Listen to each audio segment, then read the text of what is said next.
Hello my dear students and friends, कैसे हैं आप सब। I hope you all are healthy wealthy and wise. Today I am here with the last part of the lesson, the third level class 12 NCERT book English textbook Vistas. And in previous videos, part 1, part 2 and part 3, we have covered almost the chapter. और आज के video में हम लोग बात करने वाले last part of the chapter, और हम लोग देखेंगे कि लास्ट पार्ट में क्या क्या चीज़ें होती हैं। जो कैरेक्टर है चार्ली, उसके साथ क्या क्या इंसिडेंट होता है, हम लोग काफ़ी कुछ कवर कर चुके हैं प्रीवियस वीडियोस में।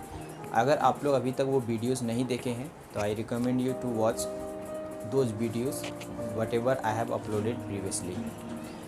First of all I want to welcome you all on my YouTube channel English with Shamshad. और मेरा एफ़र्ट है, मेरा प्रयास है कि इस चैनल के माध्यम से कुछ इंग्लिश के टॉपिक्स और इंग्लिश रिलेटेड, इंग्लिश लैंग्वेज और लिटरेचर से रिलेटेड कुछ टॉपिक्स को आपके सामने एक्सप्लेन कर पाऊँ। तो for your kind appreciation I want you to endorse my channel English with Shamshad so that you will get notification for upcoming videos. जैसा कि हम लोग सभी जान रहे हैं प्रीवियस वीडियो के हवाले से कि हम लोग पढ़ रहे हैं the third level chapter which is written by Walter Braden Jack Finney, जो एक अमेरिकन राइटर हैं, राइट। तो उसी का स्टोरी हम लोग पढ़ रहे हैं, जो साइंस फिक्शन में आता है ये स्टोरी। तो हम लोग पढ़ रहे हैं कि एक चार्ली नाम का कैरेक्टर है जो अपने हेलुसिनेशन का शिकार होकर के ग्रैंड सेंट्रल स्टेशन में जाता है और वहाँ पे वो थर्ड लेवल में चला जाता है। In fact there was no third level, यानी वहाँ पे थर्ड लेवल है ही नहीं, लेकिन वो कहता है कुछ प्रूफ्स के साथ, कुछ एविडेंस के साथ कि मैं थर्ड लेवल में जा चुका हूँ।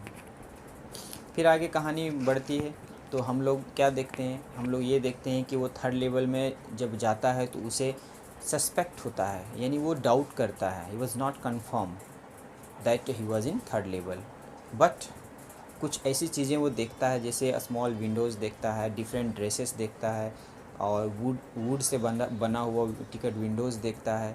उसके बाद ओल्ड करेंसी देखता है। ये सारी चीज़ों को देख करके वो कंफर्म हो जाता है कि वो थर्ड लेवल में है।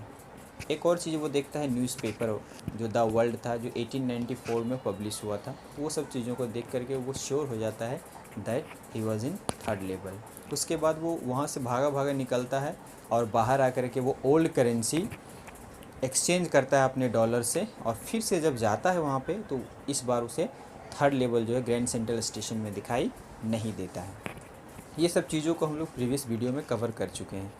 और इंटरेस्टिंग बात ये है कि चार्ली जो है अपने दोस्त को बताता है, साइकियाट्रिस्ट दोस्त जो उसका सेम दोस्त है, उसको बताता है। तो उसके दोस्त उसको समझाता है कि तुम्हें डे ड्रीम हो गया है, यानी तुम इस फ्रस्ट्रेशन वाली लाइफ से, मॉडर्न लाइफ से, जहाँ पे इनसिक्योरिटी है, फियर है, वॉर है और हेट्रेड है, वहाँ से तुम भागना चाहता है।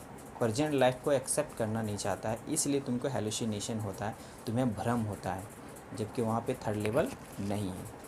लेकिन चार्ली बहुत कुछ बताते हुए बोलता है कि नहीं, थर्ड लेवल है, मैं जा चुका हूँ। बाद में जब उसे थर्ड लेवल नहीं मिलता है तो अपनी वाइफ के साथ वो वीकेंड में वहाँ पे कभी कभी जाया करता है ग्रैंड सेंट्रल स्टेशन, और थर्ड लेवल को ढूंढता है, लेकिन उसे थर्ड लेवल नहीं मिलता है। एक चीज़ और बहुत इंपॉर्टेंट बात है फ्रेंड्स एंड स्टूडेंट्स, जो मैं हाईलाइट करना चाहता हूँ कि चार्ली जब ग्रैंड सेंट्रल स्टेशन का कैरेक्टराइज करता है, जब उसके फीचर्स बताता है, तो वो एक एग्जाम्पल देता है ट्री का। चार्ली कहता है कि जिस तरह से ट्री ग्रो होता है ना, उसी तरह से ग्रैंड सेंट्रल स्टेशन लगता है कि ग्रो हो रहा है। जब भी मैं जाता हूँ कहीं ना कहीं टनल में कहीं और निकल जाता हूँ, और इधर से घुसता हूँ इस टनल से तो कहीं दूर जा कर के रोजावेल होटल में निकल जाता हूँ। कहने का तात्पर्य ये है उसका कि वो जब भी ग्रैंड सेंट्रल स्टेशन जाता है तो वो खो जाता है, इतना बड़ा ग्रैंड सेंट्रल स्टेशन है, right.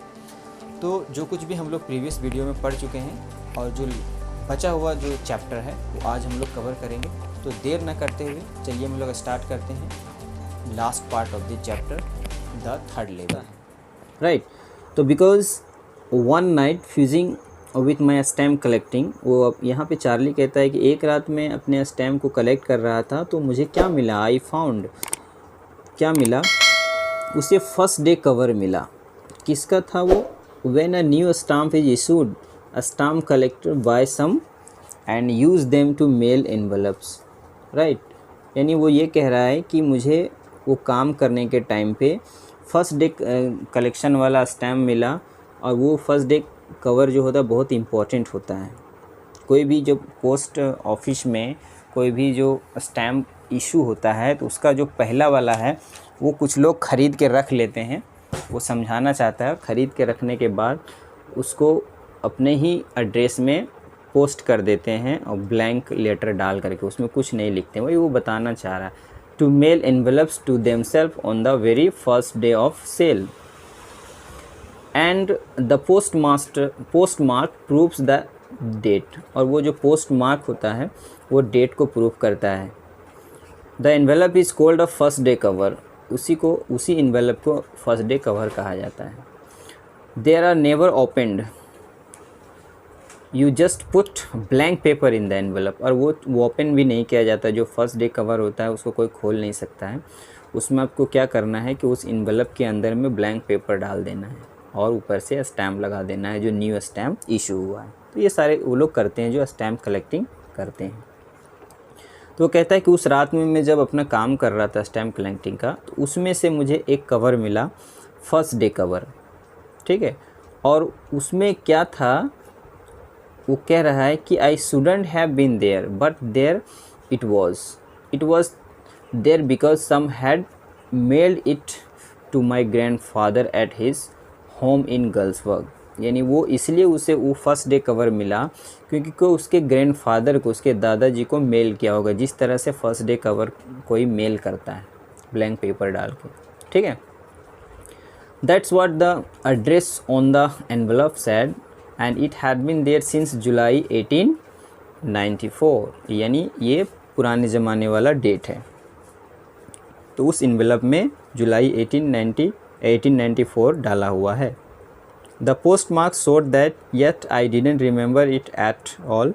The stamp was 6 cent. Stamp जो था वो 6 सेंट का था, ठीक है। Dull brown with a picture of president Garfield, है ना, जो गारफील्ड प्रेसिडेंट थे उनका पिक्चर था उसमें। Naturally when the envelope came to granddad यानी दादाजी के पास, in the mail it went right into his collection and stayed there till I took it out and opened it। यानी वो जो स्टैम्प मिला उसको, वो बोल रहा है कि मेरे दादाजी को कोई मेल किया है और उसका डेट लिखा हुआ जुलाई 1894। तो इसका मतलब है कि बहुत पुराना बात है। उसको निकाला और उसको खोला। The paper inside wasn't blank. अब सवाल ये है कि कोई भी फर्स्ट डे कवर को अगर वो लोग मेल करता है, कोई भी स्टैम्प कलेक्टर जो होते हैं, वो तो इन्वेलप के अंदर में ब्लैंक पेपर डालते हैं, लेकिन इस बार वो खोल रहा है तो वो ब्लैंक पेपर नहीं मिल रहा है उसको। वो कह रहा है उसमें कुछ लिखा हुआ है, राइट। तो क्या लिखा हुआ है यहाँ पे, उसको वो लिख रहा है।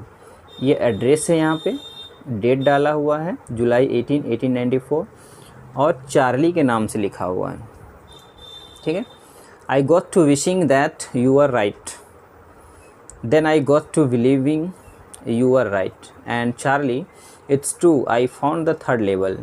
I have been here 2 weeks and right now down the street at the Deli's someone is playing a piano and they are all out on the front porch sing Nelly home and I am invited over for lemonade.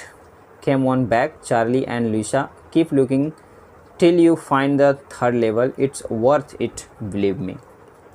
अब यहाँ पे interesting बात ये है कि इसी को वो प्रूफ मान रहा है, कौन, चार्ली। वो कहता है इस लेटर में ऐसा क्यों लिखा हुआ है, और नोट जो है, ये जो नोट है, ये जो लेटर है, उसमें साइन किसका है, सैम विनर का, उसका दोस्त का है जो कुछ दिनों से गायब है। बात समझ रहे हैं। तो कुछ दिनों से गायब है और उसका ये लेटर है, वो कह रहा है कि हाँ मैं थर्ड लेवल में आ गया हूँ, ठीक है। और थर्ड लेवल में आने के बाद मैं यहाँ बहुत अच्छे से रह रहा हूँ, पार्टियों में जा रहा हूँ और लोग गाने गा रहे हैं, पियानो बजा रहे हैं, बहुत अच्छी जीवन है। इसलिए आप लोग थर्ड लेवल को ढूंढते रहिए और जब मिल जाए तो आप लोग भी यहाँ आइए। अब यहाँ पे आपको ये सोचना है कि क्या ये इस तरह का कोई लेटर था। एक्चुअली में सारे लोग तो उसमें ब्लैंक लेटर डालते हैं, ब्लैंक पेपर डालते हैं, उसमें तो कोई लिख के नहीं डालता है। तो इसको फिर लिखा हुआ कैसे मिल गया। चलिए आगे देखते हैं। At the stamp and coin store I go to I found out that Sam bout $800। अब वो सैम के बारे में पता किया तो पता चला वो $800 जो है वो ख़रीदा है क्या चीज़, ओल्ड स्टाइल करेंसी। यानी जो थर्ड लेवल में उसको ओल्ड स्टाइल करेंसी का टिकट का ज़रूरत था तो वो तो नहीं ढूंढ पाए थर्ड लेवल, लेकिन उसका दोस्त जो है कोई बताया कि आपका जो दोस्त है सैम वो हाल फिलहाल $800 जो है करेंसी कन्वर्ट करवाया है ओल्ड स्टाइल करेंसी में। ठीक है। That out to send him up in a nice little hay feed grain and grain business. यानी hay feed and grain business को हम लोग वो बोलते हैं चारा वाला, जो जानवर को हम लोग चारा खिलाते हैं उसका जो दाना होता है और साथ ही साथ उसके जो स्ट्रॉ होते हैं, जो घास होते हैं, उसका वो बिजनेस कर रहा है, चारे का बिजनेस कर रहा है। ठीक है, ये वो सोच लेता है। ही always said that's what he really wished he could do. और वो हमेशा कहता था, यानी चार्ली यहाँ पे ये बताना चाह रहा है कि उसका दोस्त सैम हमेशा कहता था कि वो इस तरह का बिजनेस करना चाहता है, डालना चाहता है। He certainly can't go back to his old business, not in Galesburg, Illinois, in 1894. His old business. Why Sam was my secretary. और वो कहता है सैम कोई और नहीं था बल्कि उसका दोस्त था।